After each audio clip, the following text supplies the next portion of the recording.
ভালোবাসা এমন এক অনুভূতি যা লুকিয়ে রাখা যায় না। মুখ যা গোপন রাখলেও চোখ তা ঠিকই প্রকাশ করে ফেলে। ভালোবাসা সেই অনুভূতি যার দলিল হলো কুরবানি। ভালোবাসা ছাড়া কুরবানি সম্ভব হয় না। আর ভালোবাসার তীব্রতা যেন এমন, সহস্র কুরবানিও এর তৃষ্ণা মেটায় না। মনে আছে সেই সাহাবীর কথা, আব্দুল্লাহ ইবনে হুযাইফা। রোম সম্রাটের মেয়েকে বিয়ে কিংবা বাদশার রাজ্যের অর্ধেক মালিকানা, এত সব রসালো প্রস্তাব তিনি এক বাক্যে ফিরিয়ে দিয়েছিলেন। কিন্তু কেন? কারণ তিনি ইসলামকে ছাড়তে পারবেন না।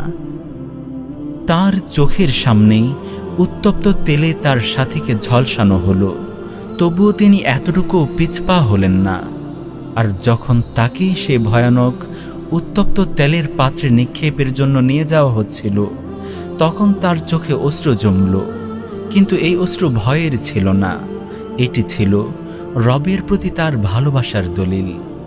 তিনি বললেন, হায়, আমার তো কেবল একটাই জান কুরবান হবে, কিন্তু যদি আমার এই শরীরের পশম পরিমাণ জান থাকত আর প্রতিটাই আমার রবের জন্য কুরবান হয়ে যেত। বিলাল রাদিয়াল্লাহু আনহু কতই না উত্তম তিনি।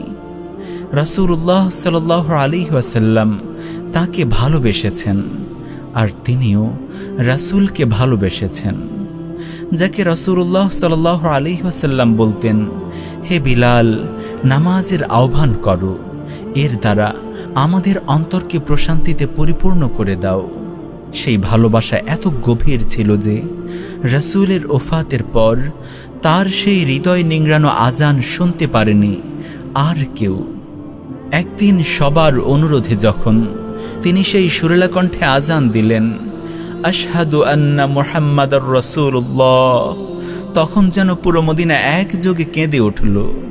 হে বিলাল, আপনার উপর রব সন্তুষ্ট হন।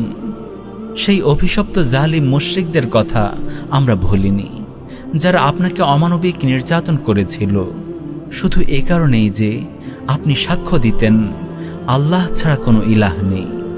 উত্তপ্ত বালু, জ্বলন্ত অঙ্গার, গলায় রশি, পিঠের ওপর পাথরের চাক্কি, সব সহ্য করেও আপনার কণ্ঠ থেকে একটি শব্দ উচ্চারিত হতো, আহাদুন আহাদ। মক্কার সেই বাতাস সৌভাগ্যবান যে বাতাসে ভেসে বেরিয়েছিল আপনার কণ্ঠ থেকে নির্গত আল্লাহর একত্ববাদের সাক্ষী। আসিয়া আলাইহিস সালাম সেই মহিয়সী নারী, যাকে ফিরাউন শুধু আল্লাহর প্রতি ঈমান আনার অপরাধে নিদারুণ অত্যাচার করেছিল। আর তার দোয়া কি ছিল? রব্বিবনি লি ইনদাকা বাইতান ফিল জান্নাহ, হে আমার রব, আপনার সান্নিধ্যে জান্নাতে আমার জন্য একটি ঘর নির্মাণ করে দিন। সুবহানাল্লাহ, এক দোয়াতেই যেন দুনিয়ার সমস্ত বাগানের সুবাস ছড়িয়ে পড়ল।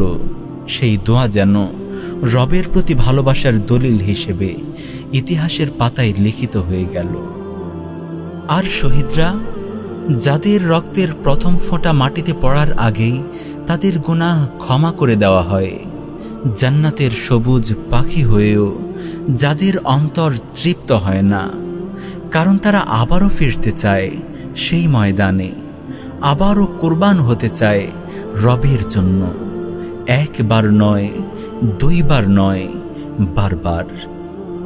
কেবলমাত্র ভালোবাসা ছাড়া কিভাবে প্রমাণ করা সম্ভব যে হাসতে হাসতেও জীবন দেওয়া যায়? ভালোবাসেন আমাদের রব, সবচাইতে নিখুঁত ভালোবাসা যেটি। তাঁর দিকে কেউ এক বিঘত এগুলে তিনি এগিয়ে আসেন এক হাত, কেউ এক হাত এগুলে তিনি এগিয়ে আসেন দুই হাত, কেউ যখন হেঁটে আসে তিনি দৌড়ে আসেন। আর কেউ যদি রবের দিকে পরিপূর্ণভাবে ফিরে আসে, তিনি সেই ব্যক্তি অপেক্ষা বেশি খুশি হন যে তার মরুভূমিতে হারিয়ে যাওয়া বাহন ফিরে পায়। তারপর তিনি তার পূর্বের সব গুনাহ কেবল ক্ষমাই করে দেন না, বরং তা প্রতিস্থাপন করেন পুণ্যের দ্বারা। রবের ভালোবাসা এতটাই মহান, রাত্রির শেষ তৃতীয়াংশে আমাদের মর্যাদাবান বারাকাহপূর্ণ রব নেমে আসেন এবং বলেন, যে আমাকে ডাকবে আমি তার ডাকে সাড়া দেব, যে আমার নিকট কিছু প্রার্থনা করবে আমি তাকে তা দান করব, যে আমার নিকট মাফ চাইবে আমি তাকে ক্ষমা করে দেব। হে নবী সাল্লাল্লাহু আলাইহি ওয়াসাল্লাম, আমরা আপনাকে দেখিনি, আর না আপনি দেখেছেন আমাদের। তবু আপনি যখন আমাদেরকে ভাই হিসেবে সম্বোধন করেছিলেন আর বলেছিলেন আমার ভাইদের সঙ্গে সাক্ষাৎ করতে ইচ্ছে করছে, বিশ্বাস করুন হে নবী, আমাদের ইচ্ছে হয়েছে আমাদের কলিজাটা আপনার জন্য কেটে রেখে দেই। আপনার এই কথা আমাদের অন্তরে মহাব্বতের ঝড় বইয়ে দিয়েছে। আপনার সেই ভালোবাসা আমাদের হৃদয়ে মাতাল করে রেখেছে। 1400 বছর আগে আপনি আপনার যে উম্মতকে দেখার আবেগ প্রকাশ করেছিলেন, আজ 1400 বছর পরও আপনার সেই উম্মত আপনাকে দেখতে উন্মুখ হয়ে আছে। দুনিয়া যখন এত পবিত্রতম ভালোবাসার সাক্ষী হলো, যে ভালোবাসার ধ্বনি ভেসে বেরিয়েছে আকাশে বাতাসে, যে ভালোবাসা রক্তে রঞ্জিত করেছে মাটিকে, যে ভালোবাসায় সিক্ত হয়ে ঝাঁপ দিয়েছে আগুনে, যে ভালোবাসা অশ্রু হয়ে ঝরেছে গাল বেয়ে, হঠাৎ কে এলো এই ভালোবাসাকে কলুষিত করতে? হঠাৎ কে এলো এই ভালোবাসাকে কলুষিত করতে?